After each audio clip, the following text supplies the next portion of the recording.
Hey folks, welcome back to the channel. Today we're talking about the stock market, my weekly roundup of everything that happened. This was a pretty eventful week. Some weeks, not a lot happens. Nothing going on, not too much news. Other weeks you got earnings, you got things going on. This week, definitely big news coming out. If you're new around here, get subscribed to the channel. We do market updates. We talk about finance, credit cards, all that good stuff. You're not going to want to miss it. Hit that subscribe button and hit the like button. If you think these videos are useful or entertaining or fun, let's get into it. So if you remember on Monday, there's a lot of news coming out. People were scared once again. There's a big market downturn due to fear of increased restrictions or just general uncertainty coming up from the new Delta variant of the coronavirus. Now, I had actually mentioned this either early this year or late last year in talking about the future of the market, how with the vaccine rollout and how the end of the pandemic and the return to normalcy, the growth of the economy, the reopening of the economy, how everything would shape up. And I said back then when the first clinical trials came out showing the great effectiveness of the Pfizer, Moderna vaccines back at the time, you said, people were hopefully optimistic that once these vaccines were rolled out, once people got the shots, maybe the economy could get back to normal, things could reopen, we're on the path to recovery. And the one caveat I had in that video was that I don't think we would be headed towards another huge downturn, another huge market crash that we saw early 2020, because that back then at the beginning of the pandemic, there was real uncertainty. People didn't know what was going to happen. A lot of places shut down with no real plans of reopening up. It seemed like overnight, all of a sudden, all that fear, all that uncertainty just really crashed the market. But now, looking back at it, of course, hindsight is 2020. If back then I just had invested all my money into the stock market at the all-time lows, bought in, I'd probably be retired right now. But as in case, people were scared back then. It got lower. S&P 200, was it going to go even lower? Was it just going to keep on going down? No one really knew. But thinking back then now, with what we know now, putting ourselves in the shoes back then, well, maybe you could say, obviously, yeah, the market is probably going to recover eventually. We are going to find some type of solution to fix the pandemic to try to get back to normal. That's why it's so hard with really active hands-on investing.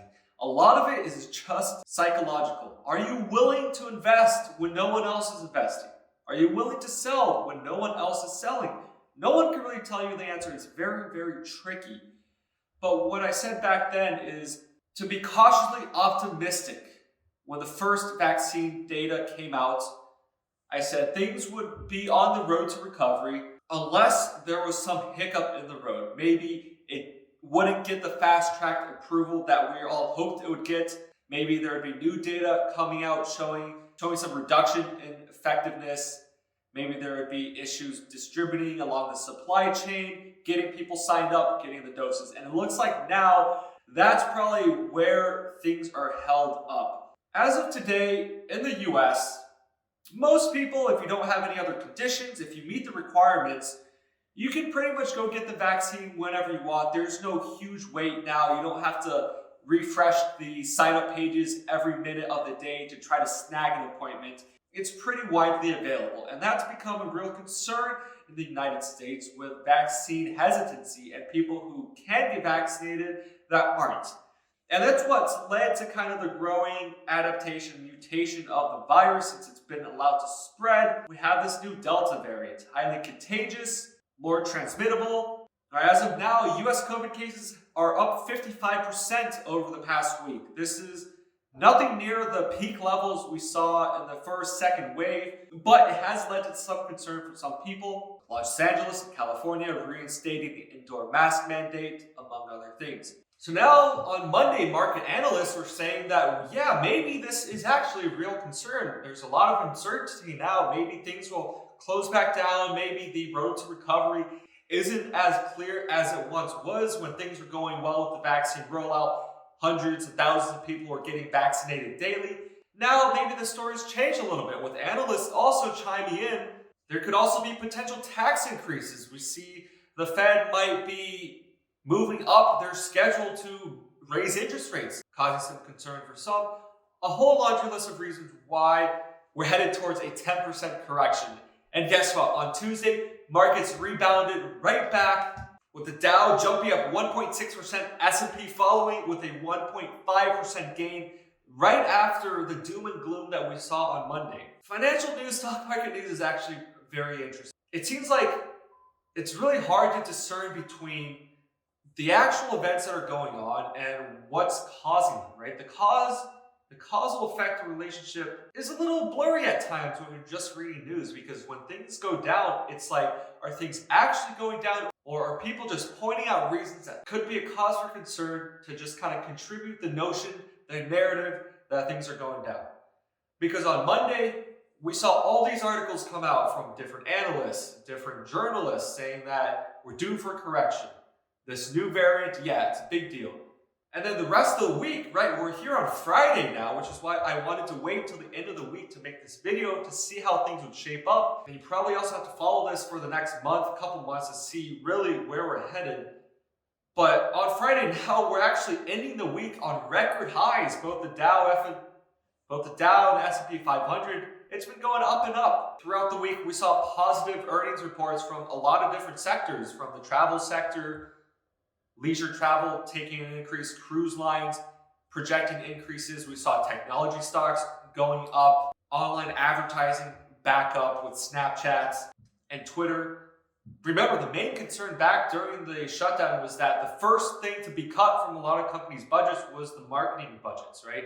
So that was a lot of concern for these social media-based companies, which make a lot of money from online advertising, is that those ad dollars would dry up, leading to loss of revenues. But now it seems like money is flowing back in with these great results from a lot of the tech companies, the social media companies, even retail as well, as I mentioned. So now, sitting here on Friday, it looks like, well, yeah, hindsight is 2020. We should have known that. Maybe that was just a bogus scare, fear to shake some people off, right, to get them to sell and buy back in. We're just on the upward trajectory. But maybe something happens next week that goes right back down. And this is why I always say things are impossible to predict. Depending on your investment goals, a lot of people, if your goal is simply to save a little bit out of your paycheck every week, every month, to save up for retirement, nothing happens right now, this week, this month matters. Nothing that happens this year really matters in the grand scheme of things.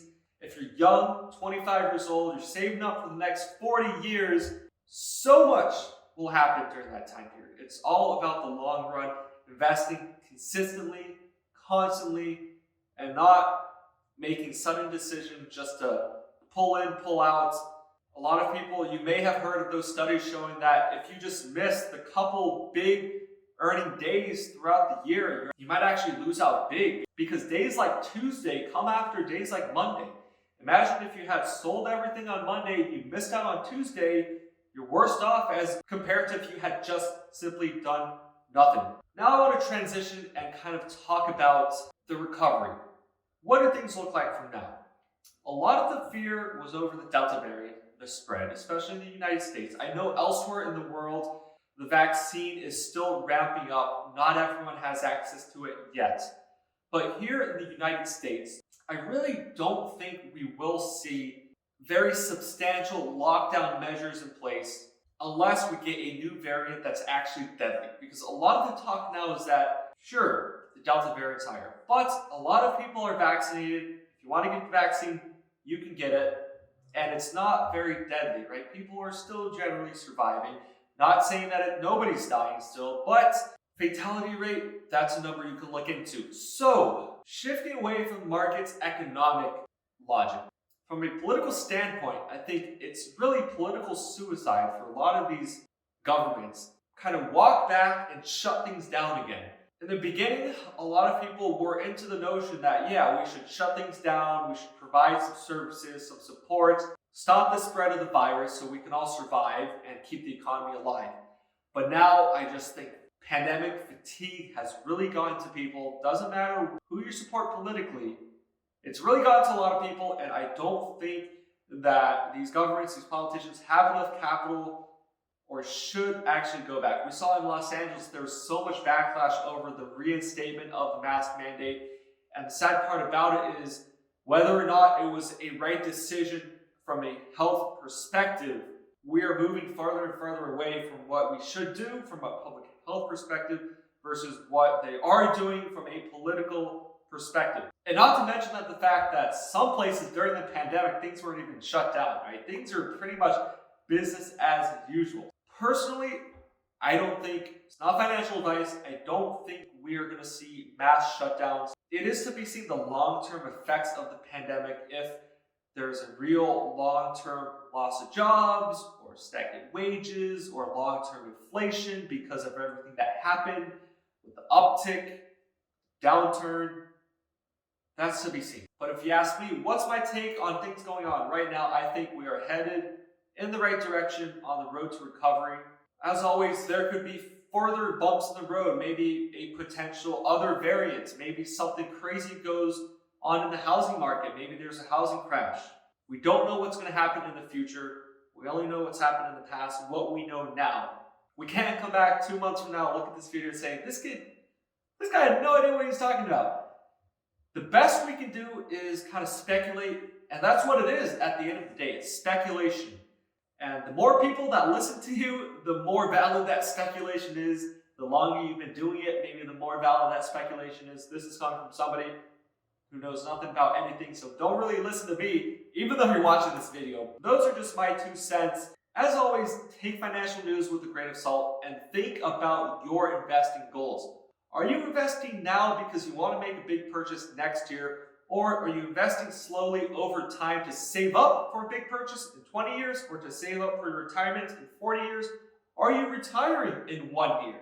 Right? All that stuff will change how you invest, what you invest in, and why you invest. And no one method or one video, no one's going to have the correct answer for you. You have to sit down, talk with a professional, figure out what exactly is right for you based on your goals, based on your circumstances. So I'll say that again, I'll say that during every video because honestly, I don't have that many views. So if you watched this video, that's awesome. You heard me talk about that. You probably didn't watch the video I made 5 months ago where I said the same thing. I'm just going to keep on repeating it every single video, and hopefully you guys out there will get the message eventually. So that's all I had today. My thoughts on what's going on in the market from Monday downturn Friday. We're back at all-time highs. It's really fun to watch and interesting to read about. But I turn the question to you now. Let me know what you think about the outlook of the U.S. economy, the global economy, moving towards the end of the year, the last half of this year, into next year. Are any of your goals being met? How are you meeting your goals? Let me know below if you thought my take was spot on or you thought I was completely off the mark. In between, let me know your thoughts on it. But as always, hey, get subscribed though. If you're still watching, want to support the channel, want to get more content, get notified of new videos, hit the subscribe button. Like the video if you thought it was useful, thought it was insightful, maybe brought some questions for you to think about. Hit that like button. But thanks for watching. Peace.